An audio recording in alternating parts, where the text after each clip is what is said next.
Everyone have a date that they will always remember.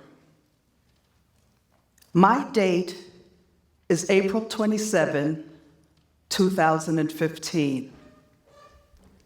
I called an old friend because I needed someone to talk to.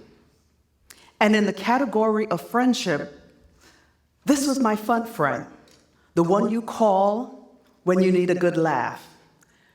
There were times that we would speak for hours and say absolutely nothing at all. But when I got off the phone, it felt like the best conversation I've had in my life. So I called her up. And we started to talk. It's been a minute since we had spoken. So we were catching up on our lives and everything in between. During the conversation, we made plans to spend a weekend together. Nothing unusual, something we have done many times before. And then I hung up the phone. And about an hour later, she called me back. So jokingly, I said to her, "Stop calling me, I'll see you soon." And I hung up the phone. The following day, I called her. And there was no response. I left a message. The next day, I called again, and there still was no response, just silence. I wasn't concerned about her not answering, because she was also the friend that times before would leave me hanging. I'm thinking about a time when we went to a party together, and she was my ride. Somewhere in that party, she was dancing with someone and fell in love. And she left the party with them and forgot me. The next day, she called. She was hysterically laughing. And she gave me one of the most insincere apologies I have ever heard in my life. But that was her, nothing different. So I was waiting on the phone call and the apology. About 2 weeks later, I received the call. The person on the phone said that the same night we had spoken, she had taken her life.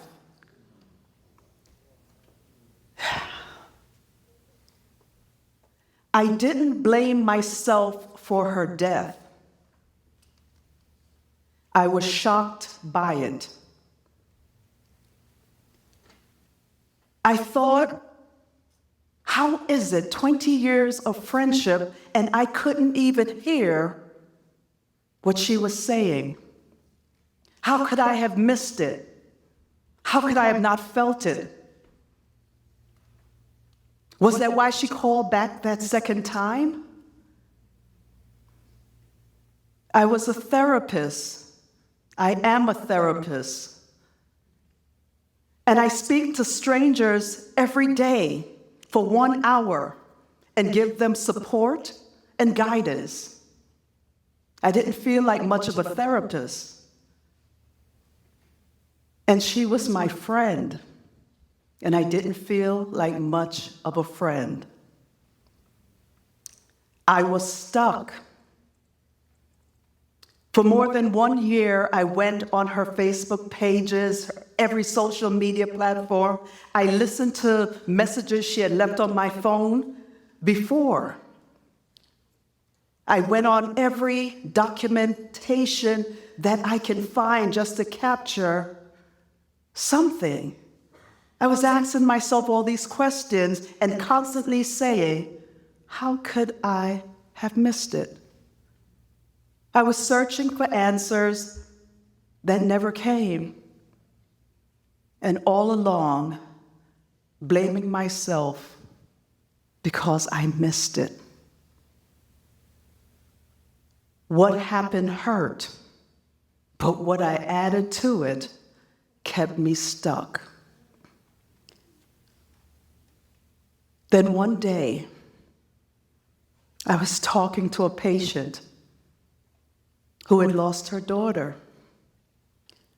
She went on to say all of these things about the what ifs. 1,000 what ifs later, she was saying, maybe I should not have gone into work that day.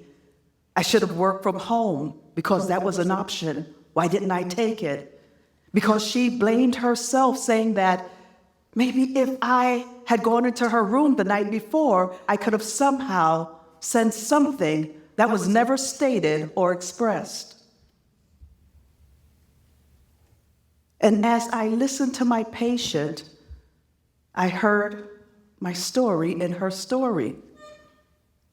I started to talk to her and say that, don't worry, this punishment and this guilt was not yours to carry. And as I heard myself giving her permission, I realized it was a thing I refused to give myself.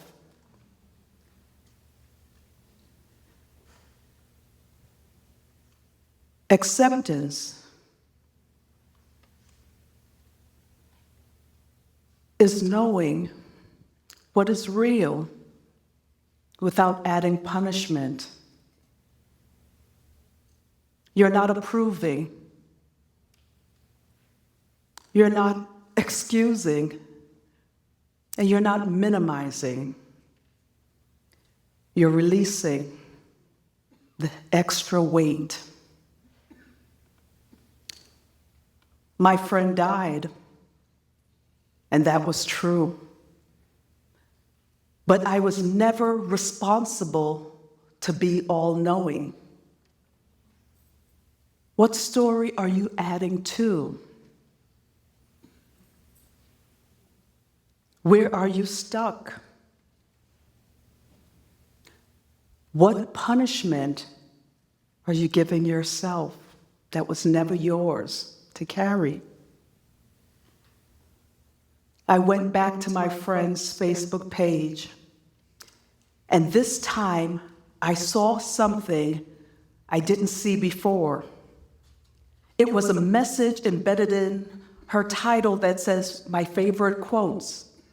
And it said, no matter how you feel, get up, dress up, and show up.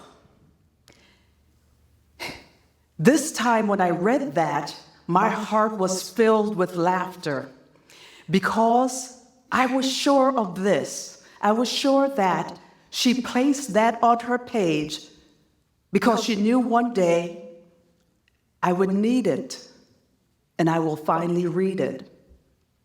And in 20 years of being her friend, she has never allowed me to have the last word, even now. And that made me laugh, especially when I thought about this, her saying, wow, what took you so long? I remember her now,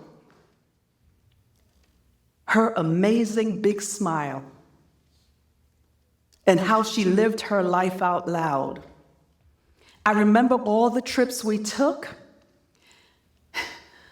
I remembered every detail of the arguments we had, the laughter we shared, and how I truly, truly, truly just loved being her friend. It was freedom, and I was no longer stuck. Dr. Iyanla Van Zandt says, grief is a process seeking integration. It is love searching for a place to go. My grief found its place in the laughter we shared. I leave you all now with 3 things. 1, wherever you are stuck, remove the story that is keeping you there. 2, allow the great memories to bring comfort to your heart. You can still feel it when you breathe.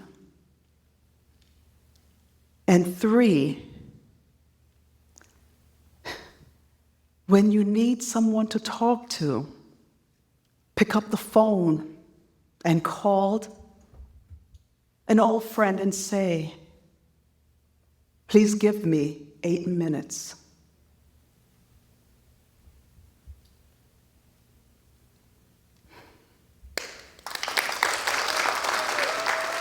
Right.